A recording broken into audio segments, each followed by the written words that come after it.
আমরা পবিত্র রমজান মাসে রোজা রাখি, রোজা রাখার পরে আজকে আমাদের যাবতীয় যা কাজ আছে সমস্ত কাজকর্ম করি, কিন্তু বাবাজি ভাইরা আজকে পবিত্র রমজান মাসে সেহরি খাবার সময়ে বিবি যদি একটু রান্না করতে দেরি করে দেয়, বিবির যদি আপনার রান্না করার মতো যদি আপনার সময় না পায়, রাত্রিবেলা বিবি আরাম করার জন্য বিছানায় গিয়েছে, রাত্রিবেলা হয়তো ঘুম থেকে জাগ্রত হতে পারে না। তবে বাবারে আজকে আপনাদের একটা কথাই আমি বলে যাই, আজকে যেমন আপনি দিনের বেলা জমিতে মাঠে ঘাটে এখানে ওখানে কাজকর্ম করে, একজন মা ও সংসারে কাজকর্ম করে, আজকে আপনি রোজা করে সন্ধ্যাবেলায় যখন ইফতারের জন্য ইফতারের পার্টিতে বসে ওই ইফতারিটা সাজায় আমার মা বোনেরা কত কষ্ট করে রান্না বান্না করে রোজা অবস্থায় ক্ষুধার্ত আপনার পেট নিয়া ওই মা বোনেরা আপনার ফল আপনার কাটে, ওই মা বোনেরা আপনার শান্তির জন্য শরবতটা বানায়। আজকে আমার মা বোনেরা রাত্রিবেলায় যদি উঠতে দেরি করে দেয়, স্বামীরা আমরা অনেকে চোখ রাঙাইয়া দিই, এই কাজ করতেছিলাম সারাদিন কাজ নাই কর্ম নাই, তবুও সেহরি রান্না করার জন্য তোমার দেরি কেন হয়ে যায়? আমরা বিবিকে গরম দেখা দিই, ইফতার তৈরি করতে যদি আমাদের একটু দেরি হয়ে যায় আমরা বিবিদের আমরা গরম দেখা দিই। বাবারে বিবিদের গরম দেখায়া সুন্দর সুস্বাদু ফল খাইয়া কোন দিনের তরে ইফতার করে নেকি পাওয়া যাবে না। আমার মা বোনেরা ভাইরা, স্বামী স্ত্রী মোহাব্বত কাকে বলে? আজকে হযরত আলী রাদিয়াল্লাহু তাআলা আনহর দিকে একটু লক্ষ্য করে দেখেন, আমার মা ফাতেমা জোহরা রাদিয়াল্লাহু তাআলা আনহা যদি বাবা রাগ করতেন, আমার হযরত আলী রাদিয়াল্লাহু তাআলা আনহু আমার হযরতে মা ফাতেমা জোহরা রাদিয়াল্লাহু তাআলা আনহাকে আপনার মানাইতেন, বুঝাইতেন, ভালোবাসা দিতেন। আমার হযরত আলী রাদিয়াল্লাহু তাআলা আনহুর বাড়িতে এত অভাব অনটন থাকার পরেও আমার মা ফাতেমা জোহরা রাদিয়াল্লাহু তাআলা আনহাকে কোনোদিন বাড়ির বাইরে নিয়ে যায় না, কোনোদিন কাজকর্ম করার জন্য নিয়ে যায় না, কোনোদিন বন জঙ্গলে কাঠ কাটবার জন্য নিয়ে যায় না, কোনোদিন জমিতে কাজ করবার জন্য নিয়ে যায় না। আমার মা ফাতেমা জোহরা রাদিয়াল্লাহু তাআলা আনহা পর্দার সহিত বাড়ির মধ্যে থাকতেন। আমার হযরতে আলী রাদিয়াল্লাহু তাআলা আনহু উনি বাইরে গিয়ে কাঠ কেটে বিক্রয় করতেন। এত অভাব এত অনটন থাকার পরে আমার হযরতে আলী রাদিয়াল্লাহু তাআলা আনহু কোন দিনের তরে আমার মা ফাতেমাকে সঙ্গে করে বাইরে কাজের উদ্দেশ্যে নিয়ে যায় না। আজকে আমাদের বর্তমানে পবিত্র রমজান মাসে রোজা রাখার পরে আমরা বিবিকে সঙ্গে নিয়ে মাঠের মধ্যে যাই, আমরা বিবিকে সঙ্গে করে বাজারে নিয়ে যাই, আমরা বিবিকে সঙ্গে করে আমরা শপিং মলে নিয়ে যাই। বাবারে বড় লজ্জার বিষয়, আজকে অনেকে রমজান মাসে রোজা করে না, কিন্তু ঈদের বাজার করতে ছাড়ে না। কথা বুঝলেন না? পবিত্র রমজান মাস 30টা দিন, এক মাস পার হয়ে গেল, কিন্তু রোজা নাই। কিন্তু আবার ঈদের দিন ঈদের বাজার করার জন্য শপিং মলে 20,000 30,000 টাকার বাজার করছে, রোজা করে না, লজ্জা লাগে না? কিন্তু ঈদের দিনে নতুন পোশাক না পরলে তার লজ্জা লাগবে। হ্যাঁ মা বোনেরা, আজকে বাজারে গিয়ে যদি জিজ্ঞাসা করা হয়, ভাই আজকে ইফতারের সময় তুমি যে বাজারের মধ্যে বাজার করতে আসো, তুমি কিসের বাজার করতেছো? বলছে ঈদের বাজার। তুমি যে ঈদের বাজার করছো তুমি কি রোজা করো নাই? বলে কেন? বলে এখন তো ইফতারের সময় তুমি বাজার করতে এসেছো, তুমি কি ইফতার করবা না? বলে হুজুর আমি রোজা করি না। বলে রোজা কেন করো না? বলে রোজা এই জন্য করি না, আমার শরীরটা ভালো না। আজকে তোমার শরীর যেহেতু ভালো না, রোজা করতে পারো না, তোমার শরীর ভালো না, এত শখ সাধ তোমার কিসের? আরে মা বোনেরা, আজকে পবিত্র রমজান মাসে রোজা না রাখিয়া ঈদের জন্য খুশি মানাইবা, ওই খুশি আল্লাহর দরবারে কবুল হবে না। আমার মা ফাতেমা জোহরা রাদিয়াল্লাহু তাআলা আনহা কোনদিন বাড়ির বাইরে যায় না। এত অভাব অনটনের সময় থাকতো, হ্যাঁ বাবা আজকে আমরা জগতের মধ্যে বাড়িতে কত সুন্দর ফল দিয়ে আমরা ইফতার করি, রাত্রি বেলা সেহরির সময় আমরা কত সুন্দর খাবার দিয়ে সেহরি করি। বাবারে আমার মা ফাতেমা জোহরা রাদিয়াল্লাহু তাআলা আনহার বাড়িতে সেহরি করবে এমন কোন খাবার নাই, ইফতার করবে এমন কোন খাবার নাই। পানি গাইয়া সেহরি করেছে, পানি পান করিয়া ইফতার করেছে। একদিন আমার হযরত আলী রাদিয়াল্লাহু তাআলা আনহু দুইখানা জবের আটার রুটি করবার মতো জবের আটা নিয়ে এসেছে। বাড়িতে নিয়ে আসার পরে আমার মা ফাতেমা জোহরা রাদিয়াল্লাহু তাআলা আনহা যেন দুইটা রুটি বানিয়েছে। দুইটা রুটি বানানোর পরে ইফতারি করবে। ইমাম হাসান ও হুসাইন রাদিয়াল্লাহু তাআলা আনহু বসেছে, আমার হযরত আলী রাদিয়াল্লাহু তাআলা আনহু বসেছে, আমার মা ফাতেমা জোহরা রাদিয়াল্লাহু তাআলা আনহা বসেছে। ইফতারি করবে বাবা দুইখানা রুটি নিয়া। এমত অবস্থা আমার হযরত আলীর দরবারে একজন সাওয়ালি এসে খাড়া হয়েছে, একজন ফকির এসে দাঁড়িয়েছে, বলে বাড়ি থেকে আছো গো? আজকে আমি একজন ক্ষুধার্ত ব্যক্তি, আজকে আমার কাছে কোনো খাবার নাই, তোমরা যদি কিছু খাবার দাও আমি ওই খাবারটা খাইবো, আমার খিদাটা নিবারণ করব। বাবারে আমার হযরত আলী রাদিয়াল্লাহু তাআলা আনহু দুইখানা আর মধ্যে একখানা রুটি ওই দরবেশকে দিয়ে আসলো। কিছুক্ষণ পরে দেখছে যেন আমার হযরত ইমাম হাসান রাদিয়াল্লাহু তাআলা আনহু আর একটা রুটি নিয়ে এসে ফকির দরবেশকে দিয়েছে। জোরে বলেন সুবহানাল্লাহ। আলী বলতেছে, এই ইমাম হাসান হুসাইন দুইখানা রুটি ছিল, একখানা রুটি ফকির মিসকিনকে দিয়ে দিলাম, একখানা রুটি আমরা অর্ধেক করে সবাই খাবো, তবে ওই রুটিটাও কেন ফকির মিসকিনকে দিয়ে দিলাম? আমার ইমাম হোসেন রাদিয়াল্লাহু তাআলা আনহু বলে, আব্বা গো আজকে একটা রুটি দেওয়ার কারণে, ওই একটা রুটি দেওয়ার কারণে, একটা রুটিতে যদি ওই ফকিরের পেটটা না পূরণ হয়, ফকিরের খিদা যদি নিবারণ না হয়, কাল কিয়ামতের দিনে বলবে আল্লাহ গো আমাকে একটা রুটি দিয়েছিল, আরো একটা রুটি ইমাম হাসান হোসেনের কাছে ছিল, আরো একটা রুটি দিলে আমার খিদাটা নিবারণ হয়ে যেত। আল্লাহ দুইখানা রুটি না দিয়া একখানা রুটি দিয়েছিল। আব্বা গো আজকে এই কথার কারণে আমাদের ওই কিয়ামতের দিনে দণ্ডায়মান হইতে হতো, এই জন্য আব্বা আজকে একটা রুটি না রাখিয়া সমস্ত রুটি ফকির মিসকিনকে দিয়ে দিলাম। জোরে বলেন সুবহানাল্লাহ। নবীর প্রেমিক যারা তারা নিজে না খাইয়া ফকির মিসকিনকে দিয়ে দেয়, কেননা আমার নবী পাক সাল্লাল্লাহু তাআলা আলাইহি ওয়াসাল্লাম বলেছে, হে আমার উম্মত উম্মতিরা তোমরা নিজে না খাইয়া আজকে যদি ফকির মিসকিনকে তোমরা দান করতে থাকো, ওই দানটাকে আমার আল্লাহ তাবারক তাআলা কিয়ামতের দিন তোমাকে দ্বিগুণ করে দান করবে। জোরে বলেন সুবহানাল্লাহ। এই জন্য বাবারে দান করতে গেলে আমাদের কিন্তু বাবা একটা মনের প্রয়োজন হয়। আজকে আমাদের একটু উদারতা হতে হয়, তাছাড়া দান করা সবার দ্বারা সম্ভব নয়, দান করা সবার দ্বারা সম্ভব নয়। এই যে বাবা আমাদের পশ্চিম বাংলার বুকে যে সমস্ত আপনার মাদ্রাসা খারেজি মাদ্রাসাগুলো চলে, এই খারেজি মাদ্রাসাগুলোতে আপনার জনসাধারণের আপনার দান থাকে, আর এই দানগুলো দিয়ে মাদ্রাসাগুলো চলে। আজকে আমাদের খুব নিকটবর্তী কাছে একটা কানাপুকুর বলে আমাদের ভগবানগোলা এলাকায় কানাপুকুর লাইন পাড়াতে একটা মহিলা মাদ্রাসা হয়েছে। আজকে এই মহিলা মাদ্রাসায় মহিলারাও শিক্ষা অর্জন করুক, তাদের সন্তানাদিকে শিখাবে, এটা খুব ভালো দিক বাবা। এই লাইন পাড়া কানাপুকুর ভগবানগোলা থানার অন্তর্গত এই জায়গায় একটা মহিলা মাদ্রাসা হয়েছে।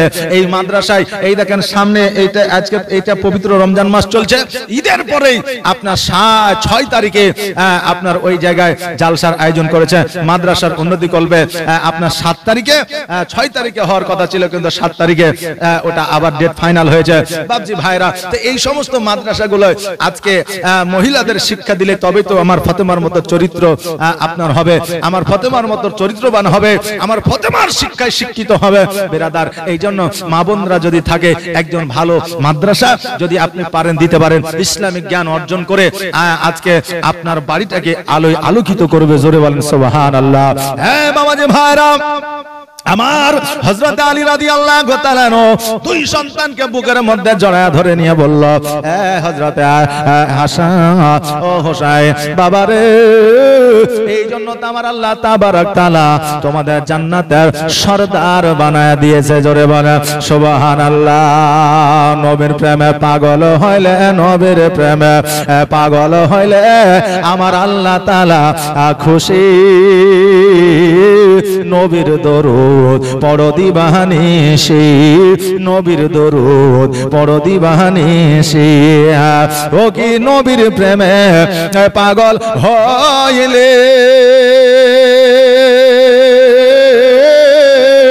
আমার আল্লাহ তাআলার দিদার মিলে গো। থাকো যদি যদ বাহালে, থাকো যদি যদ বাহালে হইয়া প্রেম দাসী। নবীর দরুদ পড়ো দিবানিশি, নবীর প্রেমে পাগল হইলে, নবীর প্রেমে পাগল হইলে আমার আল্লাহ তাআলা খুশি। নবীর দরুদ পড়ো দিবানিশি, নবীর দরুদ পড়ো দিবানিশি। বাবা যে ভাইরা, ওই হযরত ইমাম হাসান ও হোসেন রাদিয়াল্লাহু তাআলা পবিত্র রমজান মাসে নিজে না খাইয়া মিসকিনকে দান করে দিয়েছে। আজকে বাবা যে আমরা পবিত্র রমজান মাসে রোজা রাখার পরে আমরা কত সুস্বাদু খাবার দিয়ে ইফতার করি, আমাদের যে জমানো টাকাগুলো আছে সেই টাকা থেকে আমরা যাকাত বের করতে পারি না। আজকে আমরা এমনই মুসলমান রে বাবা। আমার হযরত আলী রাদিয়াল্লাহু তাআলা আনহু এত অভাবে অনটনে আপনার জীবন যাপন করেছিলেন। পবিত্র ঈদুল ফিতর আসবে, সবার পোশাক কিনা হয়েছে, কিন্তু আমার ইমাম হাসান ও হোসেন রাদিয়াল্লাহু তাআলা আনহুর বাবা পোশাক কেনা হয় না। আমার হোসেন মা ফাতেমা তো জোহরা রাদিয়াল্লাহু তাআলা আনহাকে গিয়ে বলতেছে, মা গো আজকে সবার পোশাক কেনা হয়ে গেছে মা, আজকে ঈদের খুশি, ঈদের আনন্দ সবাই মানাইবে মা, কিন্তু আজকে আমাদের এখনো পর্যন্ত নতুন পোশাক কেনা হইল না। ফাতেমা বলে, আমার বাচ্চা ইমাম হাসান ও হোসেন তোমরা চিন্তা করিও না, টেনশন করিও না, আল্লাহ তাবারক তাআলা নিশ্চয় কোনো না কোনো একটা ব্যবস্থা করবে, তোমাদের পোশাক হয়ে যাবে, তোমার আব্বা তোমাদের জন্য পোশাক নিয়ে আসবে। এমত অবস্থায় আমার হযরত আলী রাদিয়াল্লাহু তাআলা আনহু বাড়ির মধ্যে প্রবেশ করলেন রে বাবা।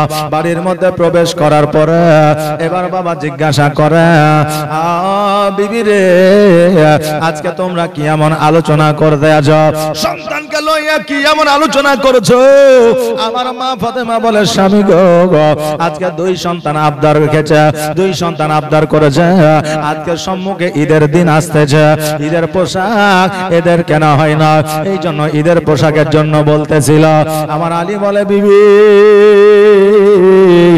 কাজের অবস্থা ভালো না, আজকে কাজ পাওয়া যায় না, আহারে আজকে আমার সন্তানকে নতুন পোশাক কিনে দেব, এটা আমার মন চায়, তোমারও মন চায়, কিন্তু কাজকর্ম না থাকার কারণে হয়তো সন্তানদের পোশাক কিনে দিতে পারা যাবে না। বাবা যে ভাইরা, আজকে নিজের সন্তানকে কে এমন আছে যে নতুন পোশাক দিতে চাই না? নিজের সন্তান খুশি থাকলে মা বাবা খুশি থাকে, নিজের মা বাবা পোশাক আশাক না কিনিয়া সন্তানকে নতুন পোশাক কিনে দেয়, সন্তান খুশি হইলে মা বাবা খুশি হয়ে যায়। আজকে সন্তানের খুশিতে মা বাবার খুশি, আর আজকে আমরা সন্তানরা বড় হইয়া মা বাবার খুশি দেখলে আমাদের মনে সহ্য হয় না। কেন হবে না? আজকে পৃথিবীর মধ্যে চলাফেরা করতে আছে, আজকে আপনাকে যদি জগতের কেউ ফোন করে তাদের ফোন অ্যাভয়েড করেন, কোনো অসুবিধা না, কিন্তু মা যদি ফোন করে ওই মায়ের ফোনটা কখনো বাবা কেটে দেবেন না, ওই মায়ের ফোনটা কখনো আপনি অ্যাভয়েড করবেন না, ওই মায়ের ফোনটাকে আপনি গুরুত্ব দেবেন, কারণ মায়ের ফোন আসা মানে জান্নাতের সিগন্যাল দেওয়া। জোরে বলেন সুবহানাল্লাহ। মা ও মা ফিরে কি আর আসবে না, দেখা কি আর হবে না। আদর সোহাগের ভালোবাসা ভরিয়ে দিতে মাগো তুমি আমায়, জোরে বলেন সুবহানাল্লাহ। আদর সোহাগের ভালোবাসা ভরিয়ে দিতে মাগো তুমি আমায়। আজ তুমি কোথায় হারিয়ে গেলে, আজ তুমি কোথায় হারিয়ে গেলে, একবার কি আমার পড়ে না মনে, তোমার স্মৃতি আজ বারে বারে কেন যে পড়ছে মনে, তোমার মায়াবী মুখটা মাগো ভাসছে শুধু দুনয়নে, ভাসছে শুধু দুনয়নে। মা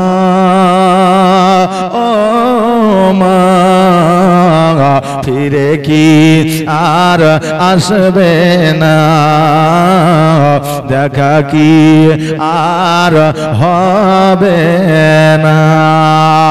ও বিরাদার আমার হযরত ইমাম হাসান ও হোসাইন রাদিয়াল্লাহু তাআলা বলে, ও গো মা তবে কি আমাদের নতুন পোশাক হবে না, আমরা কি নতুন পোশাক পরতে পারবো না? বাবাজি ভাইরা এইভাবে যেন দিনগুলো অতিবাহিত হয়ে গেল।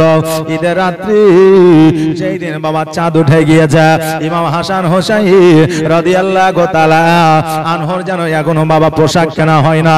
আলী রাদিয়াল্লাহু তাআলা আনহু উনি যেন মনটাকে খারাপ করে যেন বসে আছে। আমার মা ফাতেমা জোহরা রাদিয়াল্লাহু তাআলা আনহা উনিও যেন আপনার মনটাকে খারাপ করে বসে আছে। কেন না আজকে বর্তমানে স্বামীর মনটা খারাপ থাকলে বিবি কিন্তু লক্ষ্যপাত করে না, বিবির মনটা খারাপ থাকলে স্বামী লক্ষ্যপাত করে না। কিন্তু আমার হযরত আলী রাদিয়াল্লাহু তাআলা আনহু আমার মা ফাতেমা জোহরা রাদিয়াল্লাহু তাআলা আনহা এমন বাবা প্রেম প্রীতি ভালোবাসা ছিল, ইনাদের মনে দুঃখ কষ্ট ব্যথা বেদনা হইলে দুজনের মধ্যে ভাগ করে নিতেন। জোরে বলেন সুবহানাল্লাহ। আহারে আজকে তিনাদের ভালোবাসা এমন ভাবে আপনার অটুট ছিল, কিয়ামত পর্যন্ত জারি থাকবে। বাবা এই জন্য কোন যদি নতুন নিকাহ হয়, শাদী হয়, আমার মা ফাতেমা জোহরা রাদিয়াল্লাহু তাআলা আনহা আমার হযরত আলী রাদিয়াল্লাহু তাআলা আনহু ইনাদেরকে নিয়ে দোয়া করা হয়। ইমাম সাহেব বলে, আল্লাহ গো আমার আলী মা ফাতেমার মতো এদের মধ্যে প্রেম প্রীতি ভালোবাসা তুমি জাগায়া দাও। দুইজন স্বামী আর স্ত্রী যেন বাবা আপনার মনটাকে ভারী করে আছে। এবার